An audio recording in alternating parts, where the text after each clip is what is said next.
Right. Hold on. Am I still good? You still see me? Yep, we live. We are live, live, live. I am super excited about it.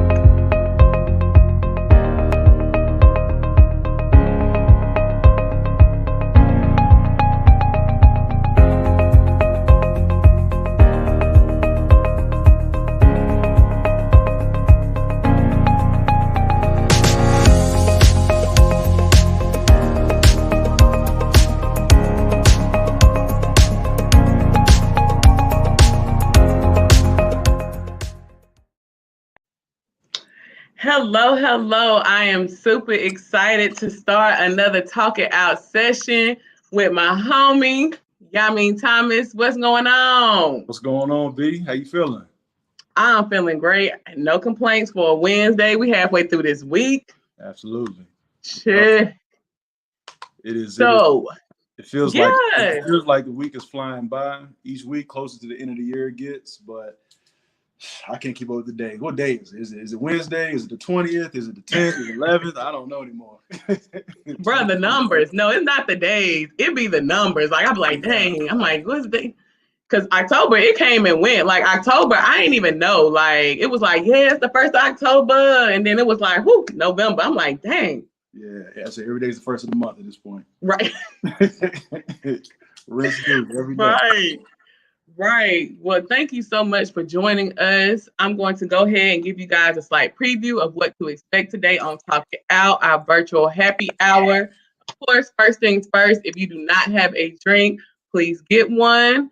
We are going to be providing you with great business entertainment and tips for the next 30 to 45 minutes. So I'm super excited to have you join us.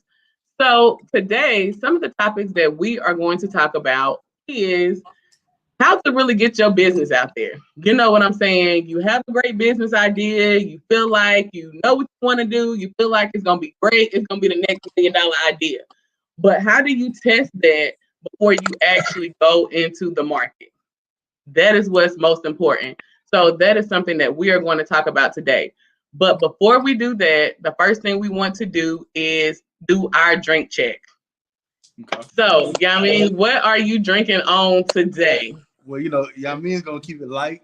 Look, that man is So, senior citizen. yeah, I got my little sangria. I like sangria, so I think this is a Barefoot brand. They're pretty solid. It's safe. I won't get too tipsy. Won't say anything too crazy. So it's that good middle of the road for me.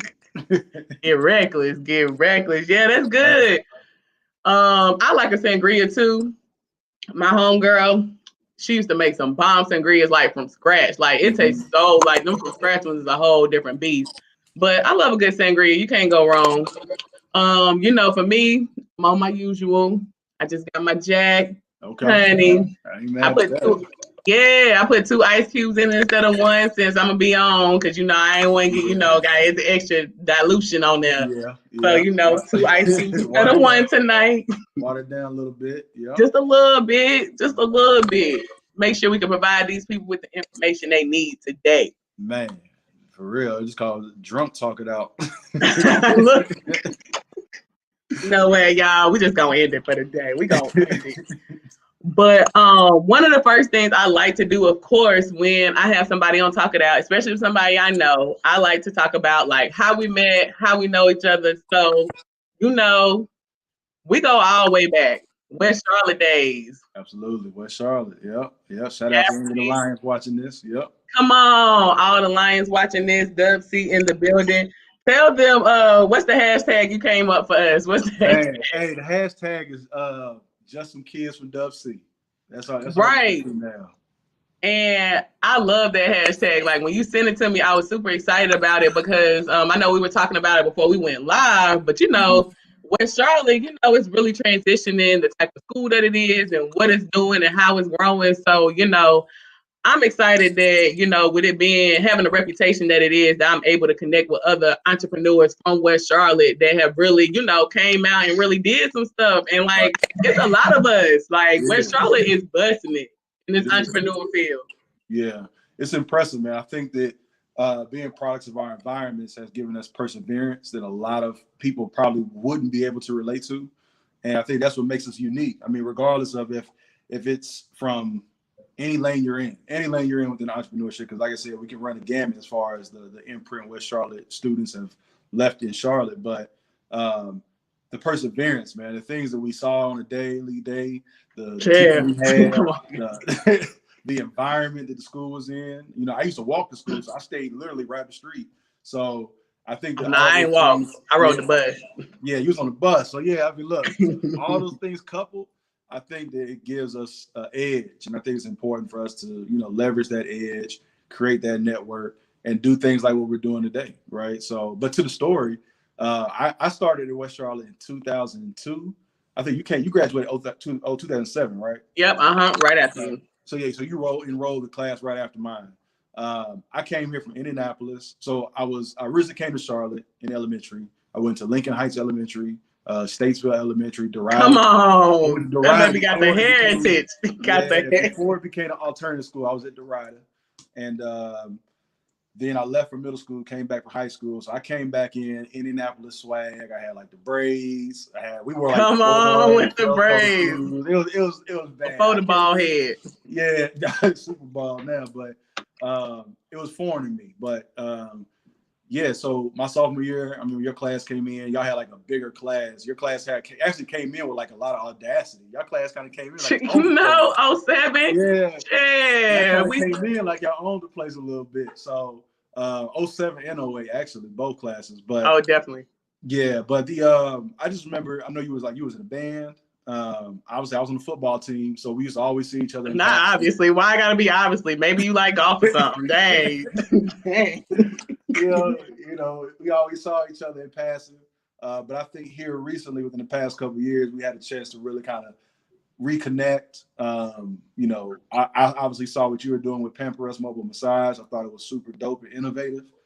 Nothing I had saw currently at the time in Charlotte or the Carolinas, let alone. I think that was like that was your go-to, right? Like North Carolina's only mobile spa.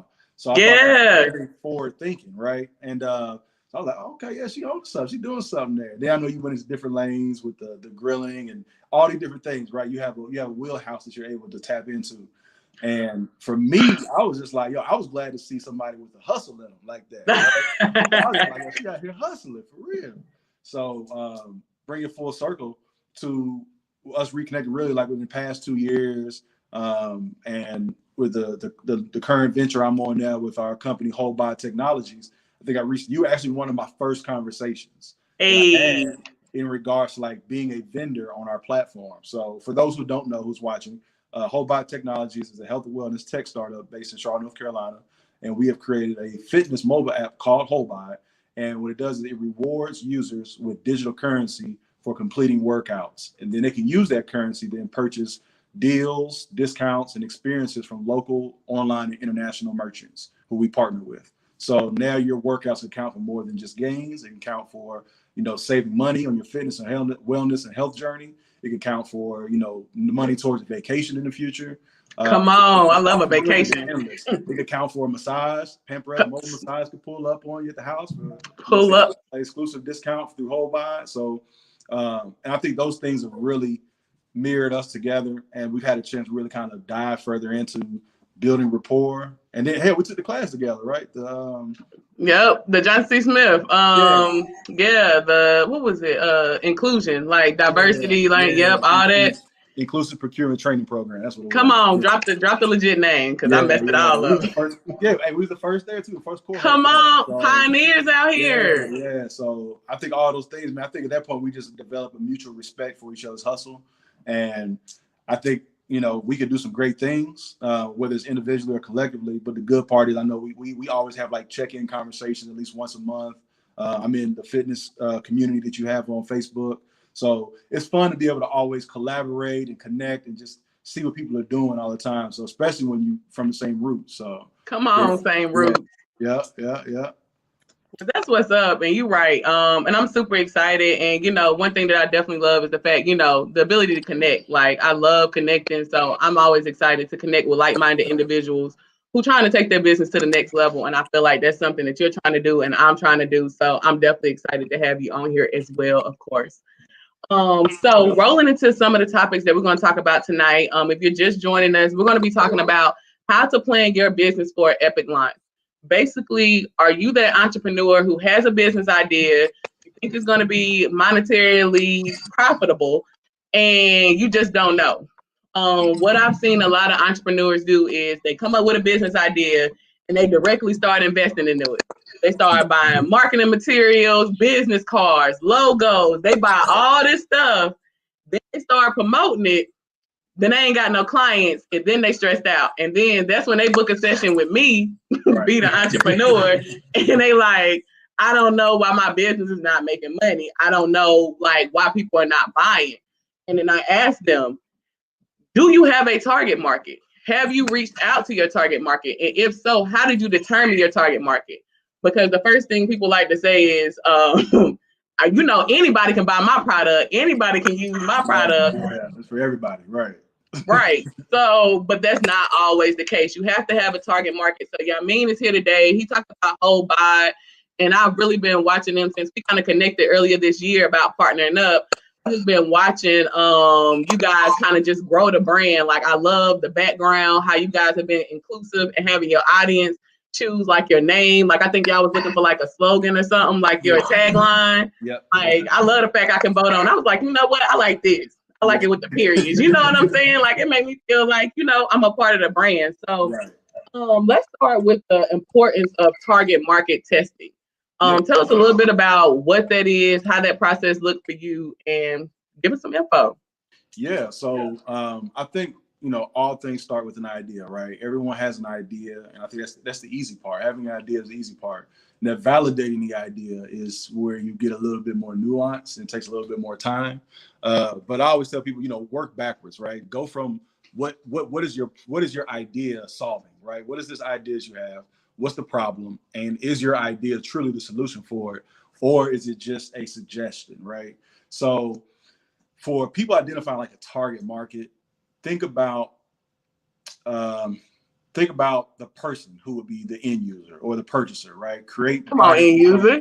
Yeah, create buyer personas. That's what we did. We created buyer personas, right? So let's use an example of Kate. Kate is a 28-year-old Bank of America employee. She's senior level management.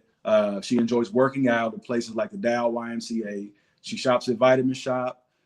She likes taking vacations with her boyfriend at least twice a year, and they own a dog, right? So this right here, I've kind of created a framework, right? I have a name with a person, given it's not a real person that I know personally, but I've given this persona a name. I've given this person a job. I've given them hobbies, what they do, what they like, where they frequent, right? And things that they like to do, and potentially places where they like to spend their money. So from there, now I'm kind of starting to see like, okay, is Kate someone who is going to benefit my business? And if so, how is she going to benefit my business? So from there, now I'm starting to look at personas. Now I got Kate, I got John, I got Daquan, I got Tariq. Not Daquan, come on, right? From the West Side. But the catch is that they all have something in common. So the thing they have in common is maybe they all have this common shared problem of they don't have enough time on their hands to find a fitness regimen. Or maybe the problem is that they want to spend more money on fitness, but I'm using this as whole body examples, that they want to spend more money on fitness, but they own a home, so their money is going to go priority to their house, right? And unfortunately, because of that, they're health sacrifices. So whenever you're creating like a target market, you have to look at, is your product truly a solution for that segment of people, or is it just you're trying to throw darts in the wind? And a lot of times when you don't do consumer research, right, through free sites, like last week 2 weeks ago, we gave free research sites. Nielsen.com is one of the most accessible consumer research sites you can go to. That's NIELSEN.com. And you can pull, at least beginning data on any segment of people that you want for any problem. Use that data, analyze it, see if your product or service can truly satisfy their need or their issue. And then from there, you create those personas. So don't feel like I have the world's solution, right? You don't. Like companies like Airbnb, Uber, Lyft, those type of companies are like, they call them unicorns for a reason, because they don't come along they come around every blue moon. Canva, I mean, they're so hard to find a company or create a company that can be used by anyone everywhere at any time. So instead of trying to just create something for everyone, create something for people who you know or you think is going to be impacted by it the most. Thank you. And I'm in here. Okay. And I totally agree. I totally agree. Thank you for sharing it. Like, I think, and what people don't realize is if you do this part first, if you determine your customer persona, that lets you know where to market at. And that's what people mess up. They want to market everywhere. I want to put it everywhere. I'm about to get Facebook ads, Google ads, everything. No. Yep. If you work smart and start backwards and start with your customer persona, then you know exactly where you need to go because you know what your client is doing. So if she shops at Whole Foods, okay, what areas of Charlotte would I normally find a Whole Foods? Okay, boom, you can start there. That means I need to start on these areas. She owns a dog. Maybe for Whole Bod, you know, maybe y'all can give like pet incentives. You know what I'm saying? Like it's so yeah. And something go ahead. Thing, I'm sorry, I didn't mean to cut you off. No, go ahead. Another thing I like to also things that what we did was, and I suggest anybody do it before you jump into an industry, before you even get to the point of designing a business card. There's something called Porter's 5 Forces that you can utilize, and Porter's 5 Forces is it's an industry analysis, right? It allows you to look at the attractiveness of an industry to see if the competition is so fierce that it would affect profitability, right? So you have, and this is something that anyone viewing, you can go look up as well, just so you're not trying to write it down. But barriers to entry. So is that industry easy for companies to enter, right? So threats of new entrants. Is it supplier driven or is it buyer driven? Meaning, do the buyers control the pricing of what your product or service is, or do the suppliers control it? And then the last one is going to be, what is it?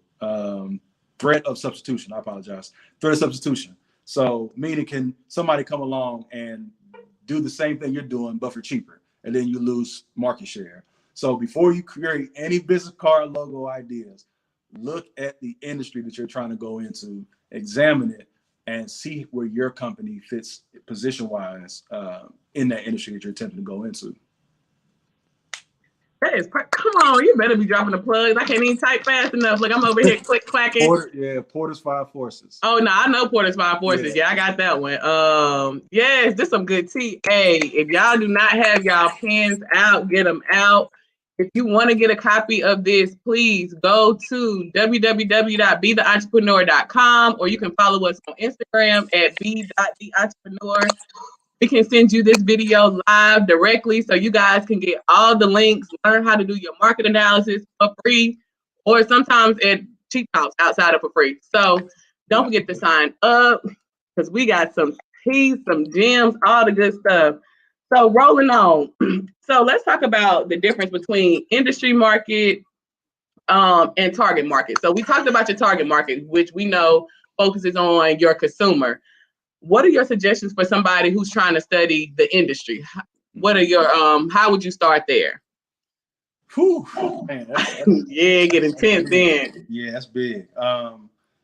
Man, the industry is going to be it's so many different pieces. I'm trying to think of the best way to kind of streamline it all. I think number one is that the industry that you're looking at, make sure it's something that you really want to be involved in, meaning make sure that the people who are in that industry are people who you want to work with, right? People who are going to be, because they're going to be key partners. They're going to be either suppliers, they're going to be key decision makers going to have to work with. So if you're going in that industry, understand the type of people that are in the industry, understand the expectations that come with that industry, and understand just the growth, right? How much is this industry growing still, or is it stagnant? Is it saturated? Those are things to kind of consider.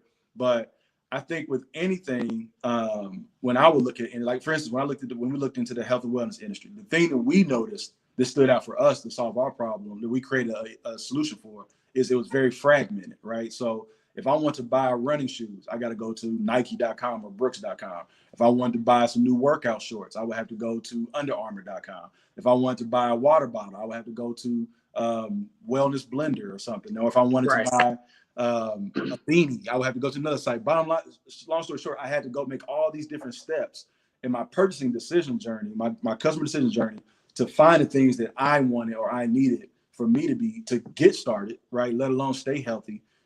So for us, that was an issue within the industry, right? It was fragmented. So we wanted to make sure that we could streamline the entire process. So when you're looking in the industry, look at potential opportunity to create a huge impact in the industry. Because if the problems are already being solved all the way across, then you're coming in, you're trying to just be a substitute. And at that point, you're going to spend a lot of money. You're going to try to outspend the companies that are already anchored in that industry. I don't know when it does it. I don't know if I'm by myself or what. I just be stopping sometimes. I think it's on mute. I think it's on mute. I'm in here just talking, going in. No, I said, when you be dropping some gems, I just try to put you on the forefront so people can see that it's real. You know what I'm saying? Yeah, I appreciate it. No problem, because you definitely are giving some good information. And I would say, piggybacking off of that, guys, when you think about the industry, if you miss one of our other ones, if you missed one of our other recordings, the one we did last and 2 weeks ago was talking about oversaturated markets. Now I know for Yameen, I know that you're going into the health and wellness market, and we talked about this when we first met. Talking about it, you was like, I already know what's up. You know what I'm saying? So our main goal is to really try to stick out, and and when you told me about what you were trying to do, I thought that was pretty good. So can you tell a little bit more about how you guys distinguish yourselves in the market of health and wellness? Yeah. So as you said, there's no shortage of fitness apps on the market. I think that's something that you and I both said when we sat down. Like, there's no shortage of fitness apps. So everything I just described in that five forces, call me a hypocrite, right? Because we looked at all those things and realized that threats of substitutes and new entrants were two of the biggest competitors, were two of the largest things that we saw that would work against us, right? So in that moment, we knew we couldn't just be, we knew we couldn't just be a fitness app. You couldn't just press start and then you've got some workouts and then you log in and you're done.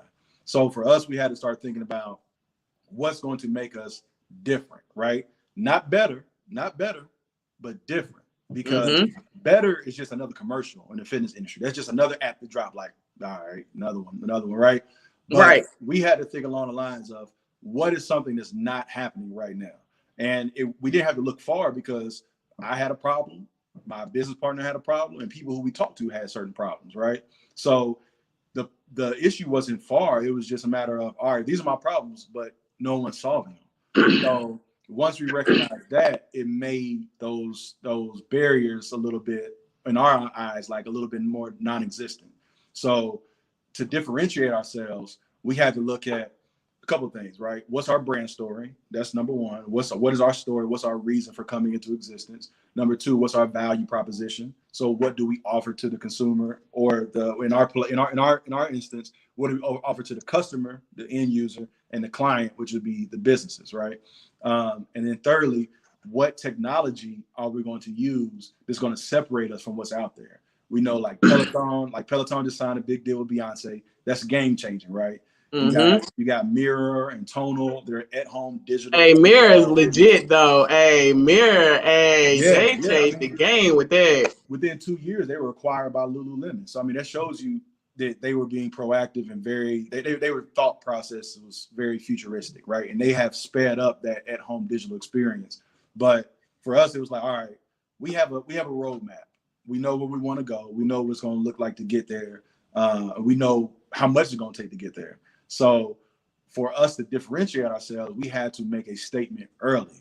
And for us, it was like, all right, well, let's not just help people get in shape. Let's save people money as well, right? Now, let's not only help people save money, but let's help businesses get their products in front of their end users, right? And then let's not only do that, let's help these businesses save money on advertising dollars. So, and then from there, it's like, users like to work out. Let's not just make them work out. Let's let them work out together, right? Through our fitness meetup groups, because we all know fitness is better together if you enjoy group fitness. Then it's like, well, not only that, we just kept going, right? We didn't think of limitations. And for anybody watching this, I will tell you this. If you are going into an industry that you have no existence, no prior ties to, no experience, you have an advantage because you're able to think without limitations.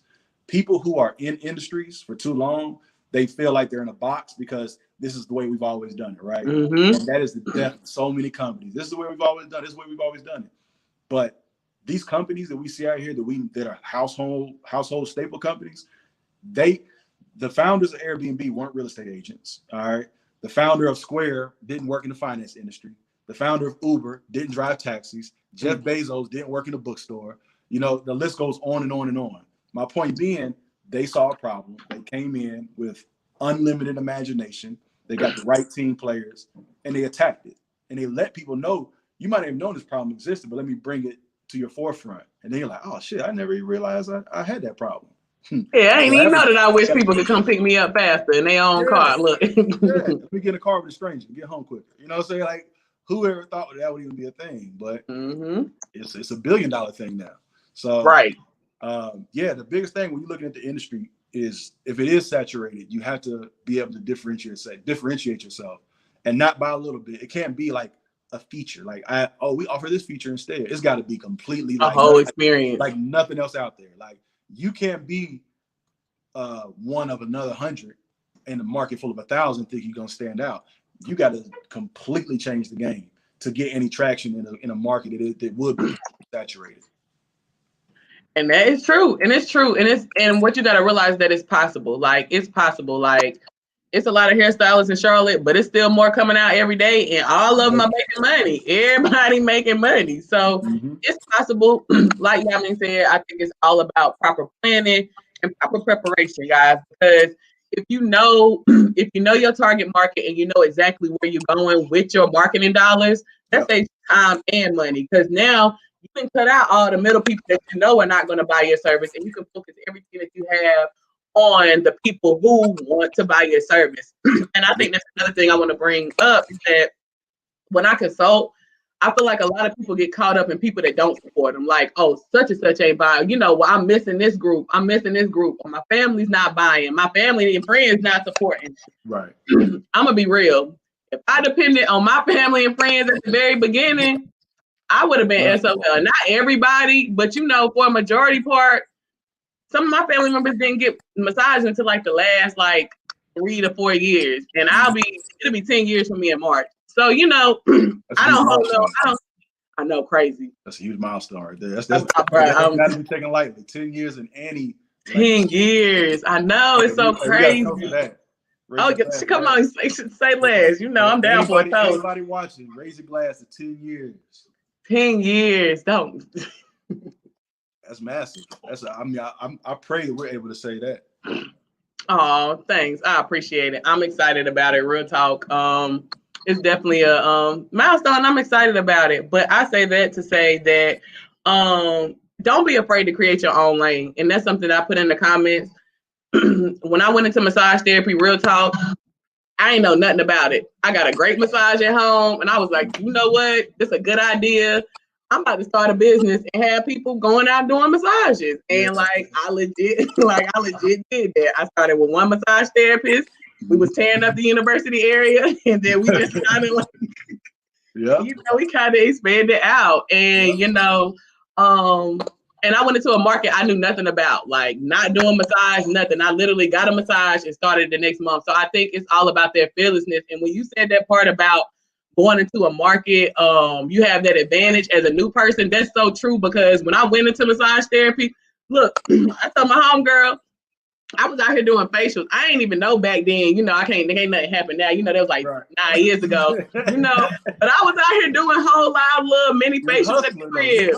That's hustling. Hustling. I'm like, I'm about to make this a spa experience. Chair, mess around, looked up at the board. You can't even do mobile. I'm out here just illegal. But I didn't know. Right. But me offering that service, it opened the door for me being a mobile spa service. You know what I'm saying? So even though I did have to take that service off, now I'm already out here. I already got the clientele from it. I didn't pull all that from it. So I just say, y'all, don't be afraid to go in full force once you determine that is a market that you can make money on. Go all in. That's the key. Go all in. That is the key. So next thing, a lot of people are really good sometimes at getting the information. But what I've noticed is people get information and they don't do anything with it. Okay. There's no purpose in you doing a whole marketing plan or putting out questionnaires and surveys and you're not analyzing them. So, Right. yeah, I mean, I wanted you to talk about some of the ways that you guys analyze some of the feedback that you use to kind of create Whole Bod, pivoted, everything you kind of did. What did that look like for y'all? Yeah, so we did customer surveys. We had used a website called oh man, it'll come back to me, and I'll send it. I'll send it to you so you can attach it to the notes for this video.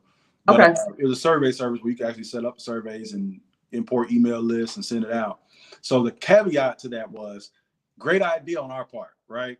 But we didn't have market research experience. We didn't know how to set up questions to really pull the data the right way. That you right? needed. So the surveys were surveys, right? And the feedback was there, but we actually had to give it to somebody who I know who does market research to interpret the data, because I can interpret like data graphs, right? But that's quantitative data, no, I wouldn't Get be real. qualitative. I'm like, I don't know. Gotta pass that on. Stay in my lane. Stay in my lane. And so once we got that finished, it created a story, right? The data told a story of things that people are seeking or things that people would like to use. Now, you can't always rely on the data because some people, we all know people take surveys all day, every day, and they're just going to put stuff down, right? So outside of the survey, I started talking to people who I didn't know. So like you said, right, you rely on your friends and family. A lot of time they're going to be in agreement with you simply because they want to see you win, right? So and they want to support you. Yeah, girl, that was good. Even if I would never use your service, I'm going to say that's a great idea, right? Line. Yeah, I mean, it might be a great idea to them, but it's not a service they would ever use. And again, your data is skewed because you're asking the wrong people, right? So for me, I had to ask people who were in the gym who I did not know. What I would look for is people who's working out in the middle, they doing this, right? And I'll walk by, and not scrolling, but they logging stuff. I'm like, what app you use? Oh, man, what do you like about it? Oh, it does that. Okay, anything you wish it did do? Oh man, it's like, and those type of conversations kind of happen over and over and over. And that's organic, and that's a good thing. Like people overlook organic. Like organic conversations that get you the answer you need. Yeah, a lot faster than like a DM to somebody you know. So you gotta you gotta shoot your shot, man. You can't. You're trying to start a business. You can't be afraid to talk to people. You can't be afraid to test things. Like you said, you went in there and was doing facials, and you didn't even know nothing about facials.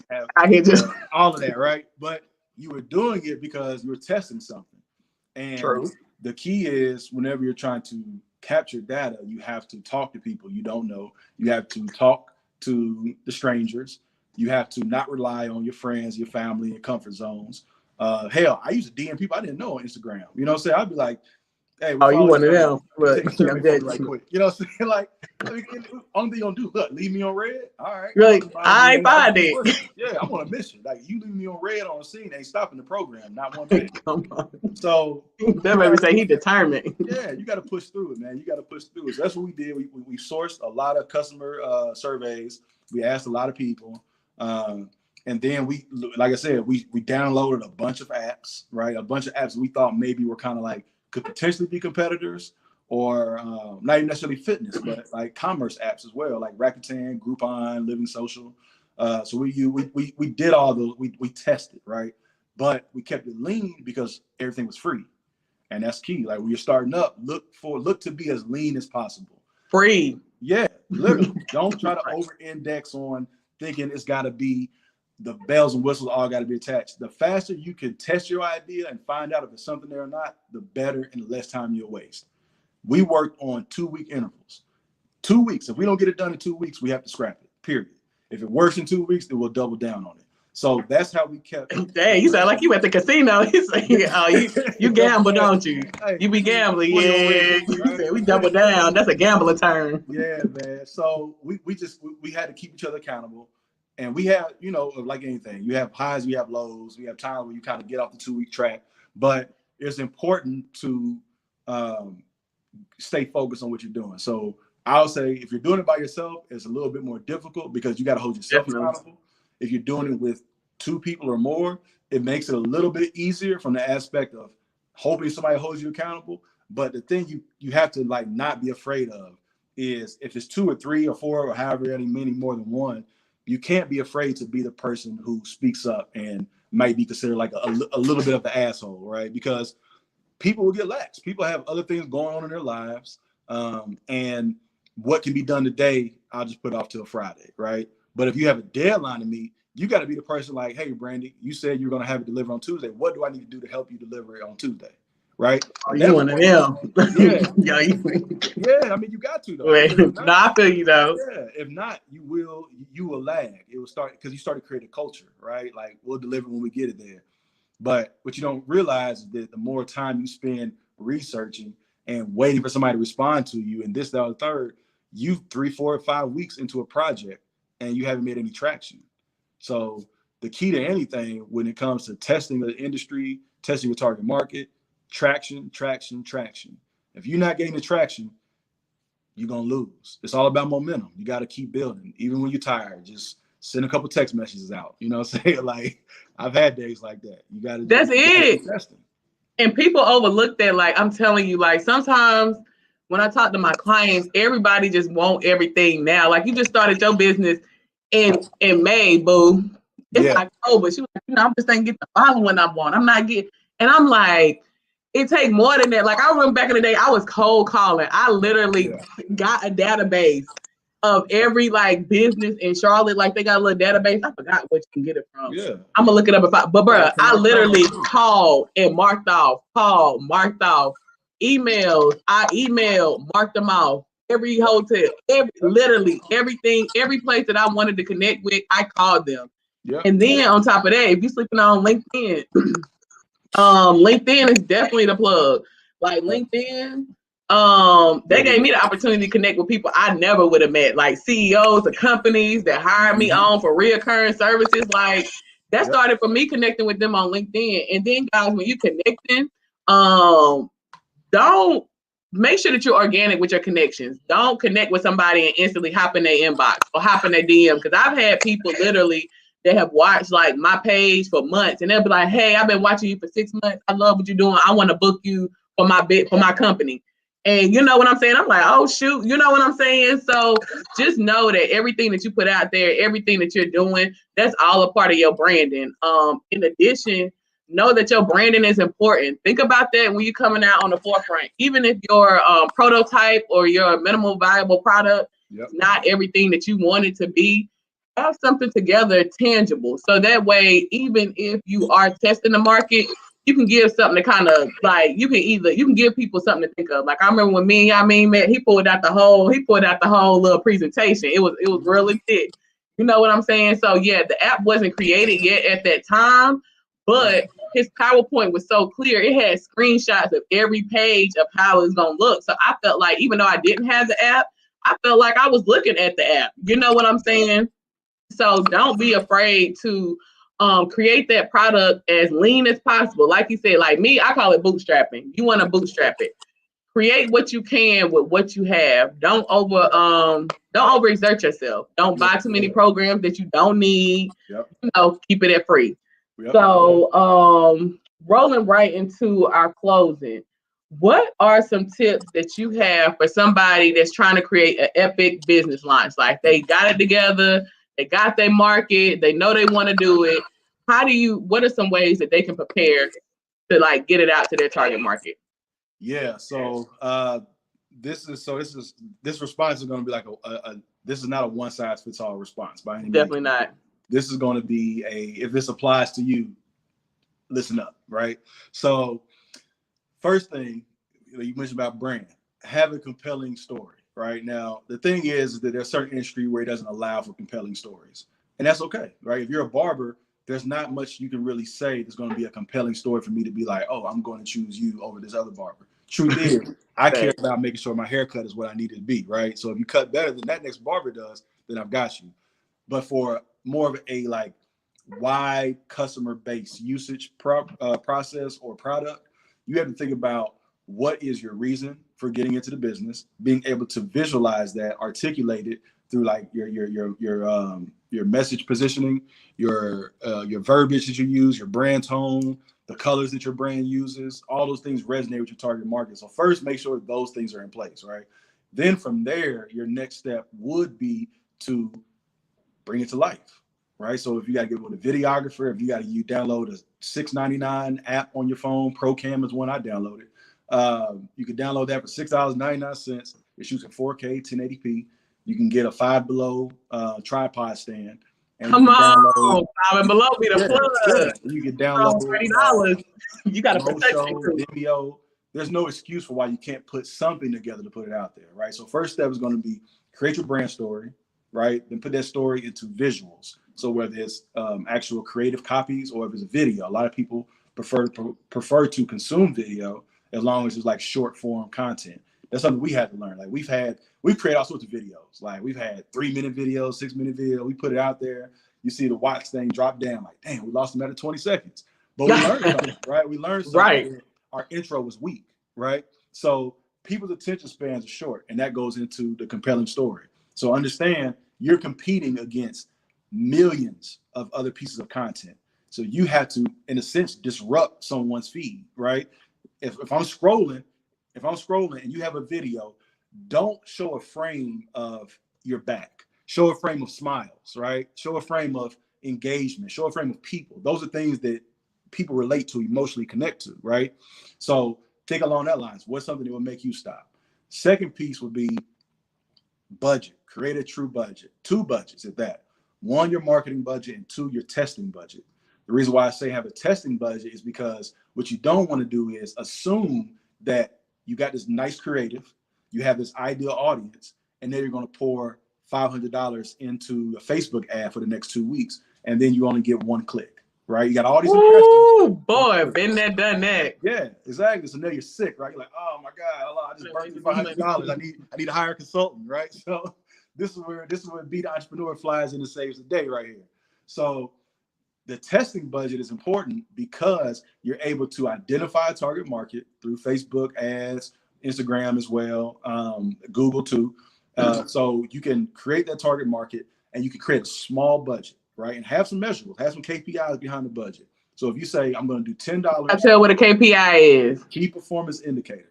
Key performance indicator. And this helps you keep track of your goal metrics. So if you're saying I want to get 5 clicks, right? 5 clicks, you got to look at your conversion rates, all these different things. But what you want to do is make sure that within that $10 budget, you're going after one specific target market. You have the creative you want, you have the copy you want. And then I always suggest have to do A/B testing because what you think might resonate might not resonate, right? Your call to action might not be strong enough, or your copy might be too long and people can't consume all that, or your creative might over-index towards male or female, depending on who your target audience is. So test it with a small budget, and then after you get those results, regardless of if you like one design better than the other, go with the one that performs the best, right? Don't get emotionally attached to any designs, any copy, any video. You got to remove your ego. You got to take your Come on. So let the data tell the truth, and that's the one you deploy, right? That's the one you put money into, and work on your placements. Make sure you follow it. A rule of thumb, and this is something that's a good jewel for people to have. If you can measure it, you can manage it. Meaning, if you can measure the success or failure of a campaign, you can manage it in between that takeoff point or that drop off point.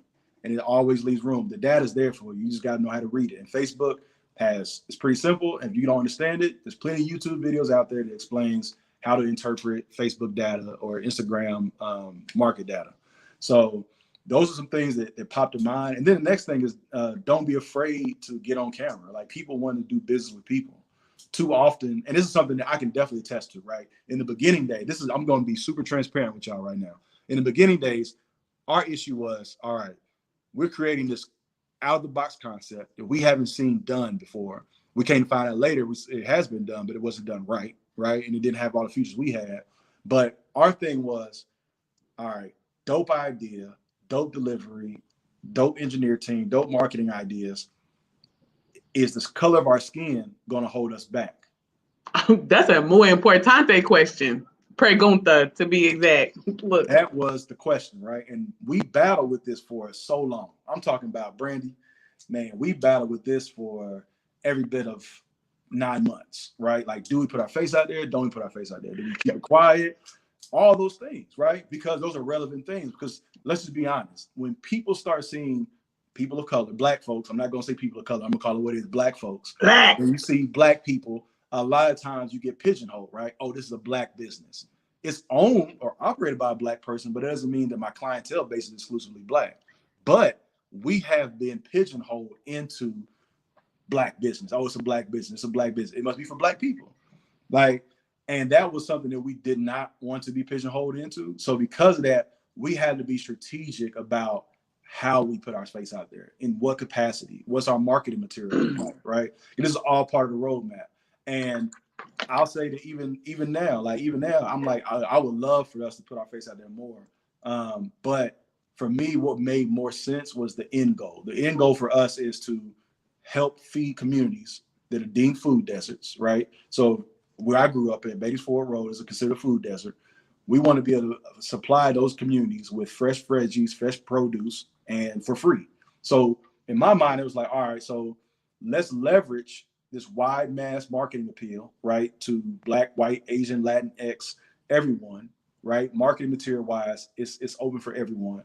But let's make sure that our end profiteer of it are people who are in our communities. So for me, that personally made me feel better about what we were doing, just because it was going to help our people, right? So it's like the people who we've went to college, we've made our lives for ourselves, we've created these lives for ourselves. We're able to do these things. So let's use the things that we enjoy doing, being actively fit and eating well, all these things, to benefit somebody else, right? You don't got to go out of your way. You don't got to go build a house for Habitat Humanity. You don't have to go volunteer at a food bank. You don't even have to see what's going on. But when you're making a purchase, when you're satisfying your own ego or satisfying your own needs, you're helping someone else who can't do it, right? So for us, that was a big piece that was like, okay, this is what we're doing is okay. We're okay with slow walking this thing, getting the right people in place, strategically making the right hires, right? It's like one little thing at a time. Yeah, it's like, yes, yes. And those things are what made it, a smart move on our part. So don't be, and here recently, we do our Path to Launch series now. Because we at this point, it's like, yo, we're rolling. Like, we're getting interest from investors. We're getting invited to pitch competitions. Come on, that's when the big bucks start rolling in. Yeah, we're building relationships with key partners. We actually just brought Smoothie King on last week. So we're having the right conversations. We know that our ideas getting validated based on, the customer side of things, the user side of things is definitely picking up now. It's picking up a lot. So you just can't be afraid to get out there, talk to people, create a compelling story, test your ads. If you can measure it, you can manage it, and make sure that your creatives makes sense, right? Don't just post things, but have an end goal, have a tactic, have a story in mind, and talk to people outside of social media. Like, that's a big thing. He said LinkedIn is a big one. Like, pitch everybody. Everybody should know about what you build. Everybody. Right. Everybody. Whether they use it or not. Like, I've been DMing people for the past 2 weeks. I don't care if you don't ever work out. You're going to know about Whole Bod. And that's how you got to treat your business. Every opportunity you get, you got to use it as an opportunity. This is an impression, right? Whether you use it or not, you have somebody in your network who may benefit from it. And all you want to do is be top of mind. That's it. You want to be top of mind. So those are some of the tips. And one more thing too. Come on, drop them. Marketing is strategy. Advertising is a budget. All right. Marketing requires a strategy. Advertising requires a budget. So when you're running ads, you're putting money out there for awareness. Your marketing strategy is what's going to bring them into the funnels, right? So you got this ad. What do you want people to do after they see the ad? You want them to click on it. Then they click on it. Then they go to a landing page. What do you want to capture from them at this landing page? Probably an email contact or a text, a phone number, right? So now you got them in your funnel. So now you want to be able to start teaching them more about what you have, right? Create that desire. And then once you get them into that funnel, then you get them into your sales funnel where the action happens of closing them. Then once they're closed, it's your job, once they've made the purchase to a product or services that you have, it's your job to keep them happy and keep them as a returning customer, because it's a lot cheaper to retain a customer than it is to acquire a customer. Come on, it's cheaper to keep them. Cheaper to keep them. Yep. So customer retention over customer acquisition. That's what you want to get. Man, this was some good stuff, and we getting amazing feedback. Thank you guys so much for commenting, sharing, joining, reacting. I'm super excited. Like I said, I mean, you dropped some amazing gems today. Like, you were the perfect person for this segment. I'm so glad that I Yeah, chose you for I this. hope somebody Yes. takes it from me. I hope it works for somebody. No, they excited. Like, the feedback in the comments have been amazing tonight, and I'm super excited. And thank you guys so much for engaging. So Yameen, in closing, if you could tell us where we can connect with you, how we can connect with you, if they're interested in getting more information about Whole Bod, all that good stuff. Yeah, so on Facebook, I know we're on Facebook streaming right now. You can like our page, join our community at Whole Bod Technologies. You can, and when you get to Whole Bod Technology, you can sign up to become, you can register to become a beta tester of our app. Our beta version will be live come December 16th, so we'll open it up for testing. A few days right after that, we got to stress test it and all those things. But we would like for your viewers to register to become beta testers. Again, they can go to Facebook.com. Our Facebook page is Whole Bod Technologies. You can go to our website, www.thewholebod.com. 1 E, not 2 E's like Ohio State or anything, but thewholebod.com. On Instagram, Whole Bod app. So that's the company name, Whole Bod, and then APP on Instagram. Twitter, same Whole Bod app as well. So yeah, right now we're in the process of registering beta testers. We have a cap of 2,500. And right now we're at a little bit over 1,000. So I mean, we got about another 1,400 slots left. So we would love to have as many of the viewers here tonight register to become beta testers. Again, the premise of the app is you work out, you're now rewarded with digital currency to purchase products, goods, and services that will continue to help you stay healthy and on your fitness and wellness journey for a discounted cost. And the great part is that when you make a purchase in the marketplace, we donate to local community gardens. The first pilot program is called Whole Communities. Will be here in Charlotte, North Carolina, in my neighborhood that I grew up in, Lincoln Heights Community. Come on, Lincoln Heights. Yeah, we partnered with Lincoln Heights Community Garden. So that's exciting. Yeah. So we've got like 3 boxes we already have over there for Whole Bod. So we'll be uploading that content of us working in the garden, planting seeds, interacting with the community. For any content creators, we'll start reaching out to like fitness content creators, certified personal trainers. We're in a hiring process, bringing on internships for the interns for the spring 2021. So it's a lot of good things that's happening right now. Our goal is just to create opportunity, make living healthy and fit a more affordable cost for everyone, not just those who are high earners. Everyone, you only get one body, right? You only get one body. That's what I told the only thing we can control. It's the only thing we own. We don't own our homes because it can be taken from us. We don't own the shoes on our feet, clothes on our back. Only thing we own is what God gave us. And we want to help you take care of that for a price that you won't find anywhere else. So Whole Bod app on Instagram is pretty much where we have a lot of activity. And on my personal Instagram is Mean for short. I think it's on this video at Mean4 short. Well, thank you so much for sharing that information. Like I said, it's really exciting. I'm excited. Please sign up to be a beta tester, y'all. Get some massages. We're going to be rolling, getting backs right. In addition, guys, if you are looking to get a copy of this video, let's say you came in a little late, you missed some of the tips, all you have to do is go to our website at www.betheentrepreneur.com. As soon as you log on, you will see a whole box that has our straight to the market checklist. It basically gives you 8 market testing tips that you can do before you take your business to before you take it to the market. So it talks about beta testing, focus groups, all that kind of stuff. And you can get that download for free. And that'll make you a subscriber to be able to get this email, to be able to get this video. But thank you guys so much for joining us. Thank you, Yameen, for joining. I definitely appreciate you. And we will see you guys in 2 weeks for our next Talk It Out session. There it is. Thank you for having me tonight. Appreciate it.